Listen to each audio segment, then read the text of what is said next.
ব্যাঙ্গালোরে যদি একটু গরম লাগে বুঝে যাবে সেদিন সকালে বা সন্ধ্যাবেলায় বৃষ্টি হবেই হবে আর ওয়েদারটাকে আবার ঠান্ডা করে দেবে।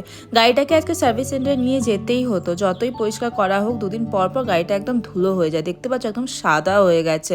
এত খারাপ লাগছিল আমার, খুব শখের জিনিস তো।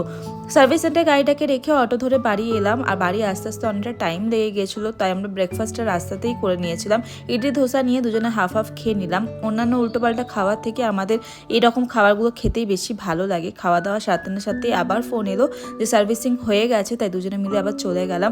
এইবারে জানি না কেন সার্ভিসিংটা আমার খুব একটা ভালো লাগেনি। আমার মনে হচ্ছে সার্ভিসিংটা আরেকটু বেটার হতে পারতো। এটা আমাদের লাস্ট সার্ভিসিং, মানে ফ্রি সার্ভিসিং ছিল লাস্ট। আমার মুখশ্রীটা দেখে প্লিজ জাজ করো না, শরীরটা আমার খুব খারাপ, আজকে যেতেই হতো, আর সেই কারণেই আমার গাড়িটাকে নিয়ে যাওয়া।